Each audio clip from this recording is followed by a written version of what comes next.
Joan Fuster, 1922-1992, és sens dubte l'assagista peninsular més important de les generacions sorgides després de la Guerra Civil. La seva obra més emblemàtica, Diccionari per a ociosos, publicada en 1964, recull 61 reflexions ordenades alfabèticament, cada una sobre una qüestió concreta i amb extensió diversa, sobretot tractant temes relacionats amb l'humanística. Al vídeo d'avui respondrem dues de les preguntes més freqüents a la prova EBAU. Quins autors foren coetanis a Joan Fuster i quines són les temàtiques dels assajos de diccionari per a ociosos, parant especial importància en la del fragment escollit. Doncs, a què esperem? El fragment escollit és el següent. Pel que respecta a la pregunta sobre el contingut, la temàtica d'aquest assaig, anomenat covardia, és, òbviament, la covardia, i també conté la reflexió de Fuster sobre la condició humana i la por en general. Aquest exposa la relativitat del concepte de covardia i com la valentia no exclou la por. Finalment, conclou que no s'ha de jutjar a ningú per ser covard, en algun moment, ja que és probable que nosaltres també ho siguem.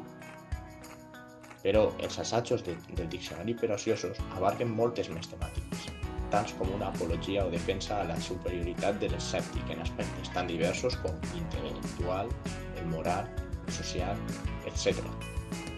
Tal com ocorre a l'assaig d'escepticisme, la possibilitat de pertànyer o no a un col·lectiu expressat en el text Gent o l'evolució en la concepció de la vida mostrada al seu assaig Cadira, entre molts altres. En segon lloc, parlarem sobre dos autors coetanis a Joan Fuster. Aquests són Josep Pla i Maria Aurèlia Capmany. Josep Pla, al igual que Fuster, comparteix una postura crítica cap al poder de la seva època, marcada per anys difícils de repressió i adversitat en tots els àmbits. Se senten obligats a reflexionar sobre estos esdeveniments i Pla destaca especialment per la seva habilitat per a expressar-se en el format de dietari, sent el quadern gris la seva obra més destacada en aquest sentit. D'altra banda, Maria Aurèlia Capmany, polifacètica autora, destaca per la seva extensa obra ideològica, on el feminisme ocupa un lloc central. Inspirada per figures com Virginia Woolf i Simone de Beauvoir, Capmany es converteix en una mediadora cultural i ideològica a Catalunya, proposant traduccions, escrivint pròlegs i adaptant conceptes d'aquestes autores.